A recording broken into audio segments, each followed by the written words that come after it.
Geno Pettis Adventures. I'm still Geno.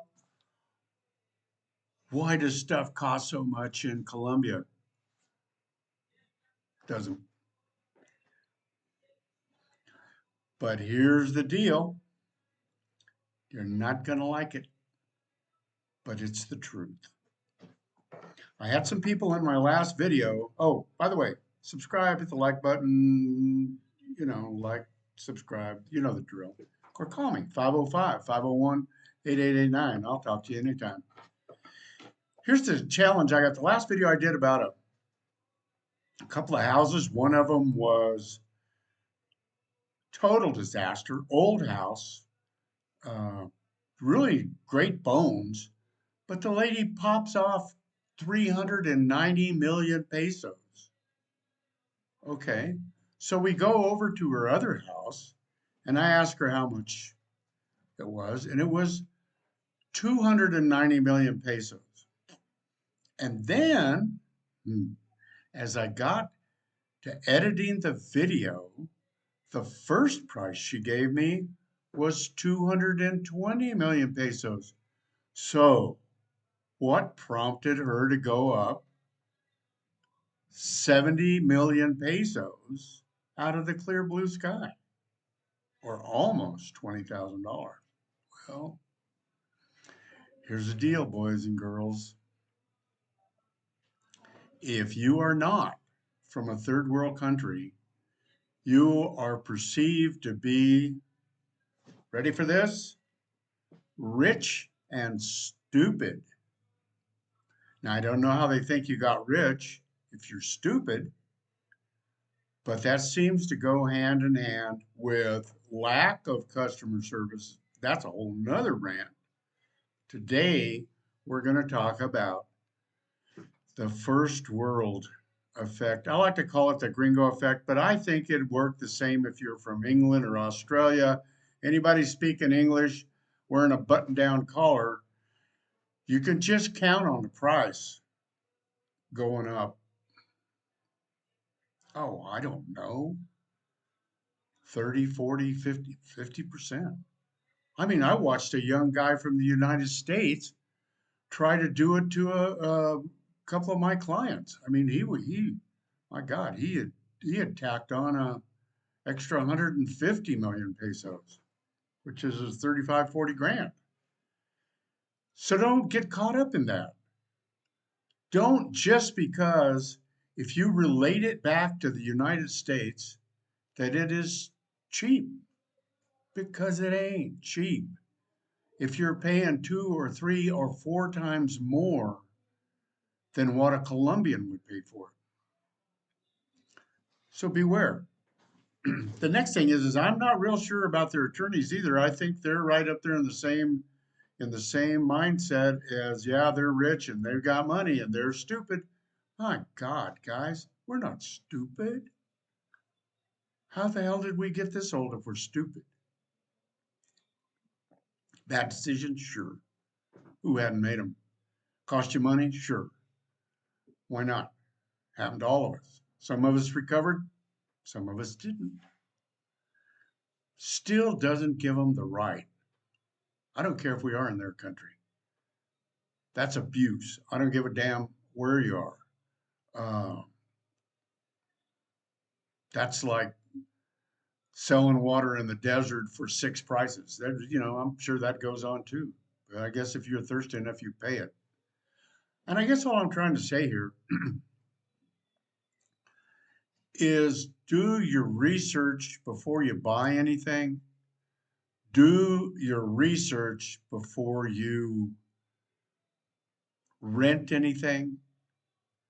Do your research. Know what the market is. Don't be stupid.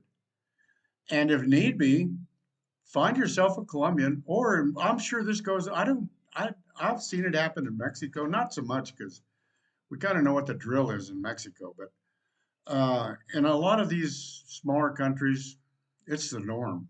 They go, oh man, we got a hot one today. Don't let that happen. Because the worst thing about that whole thing is it screws the economy for everybody, Colombians included. Now, let me explain that. Let's say you're used to paying $3,000 a month rent in the United States for a 3-bedroom, 2-bath house. And you come down here and somebody says, "Oh, I'll rent you my house, 3-bedroom, 2 baths for $1,000." You can rent that house anywhere in Colombia, including Medellin and Cali, for 700,000 pesos. Okay.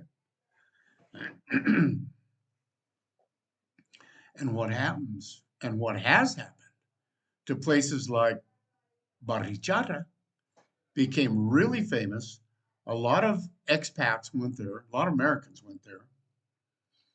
And now the people that were born and raised there cannot afford to live there because of the way we drove the prices up.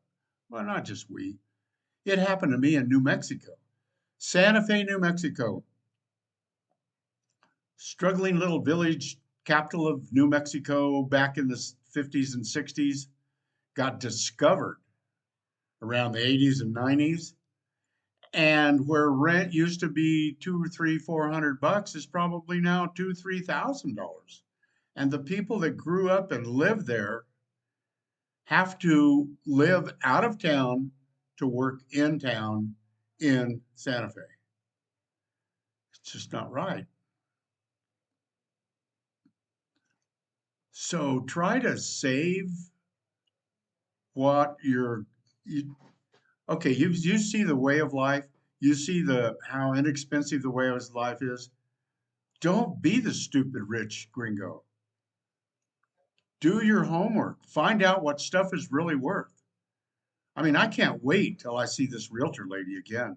I'm going to give it to her. I'm going to go, that's just wrong. And I'm going to show her the video where she said 220 million pesos, and it wasn't 30 minutes later, she bumped it to 290 million pesos. So I'm on a crusade here. Don't, no, not don't, stop it.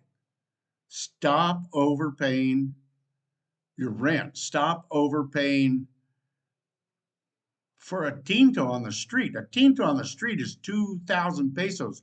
Don't let them get you for 4,000 or 6,000 pesos. It's not much money, but it screws the whole economy of the thing. Okay. And before you know it, we'll be paying American prices in Colombia. And that sure as hell isn't what we're here for. We're here for the kickback, laid back, inexpensive lifestyle where we can do geo arbitrage, where we can do dollars. How shaky they get, they're still, this morning they're at 4,100 pesos per dollar. That's pretty good. It was a lot better at 5,000, and it really sucked at 3,800. I don't know why. It's not that much, but it seemed like that much. So there's a French saying, calculez avant de matriculer. Calculate before you matriculate. Don't be stupid. I should have that tattooed on my forehead or something. Don't be stupid. Um, and just because it's a good deal in the United States, it probably sucks as a deal here. I can't even imagine what kind of a home you could rent in this country for $1,000 a month. That's 4 million, over 4 million pesos. That's 2 average monthly salaries, the whole salary, not just the part for rent. So there's my rant for the day. I'll have you a new house on the next one. Going to see one tomorrow. It's a pretty nice one.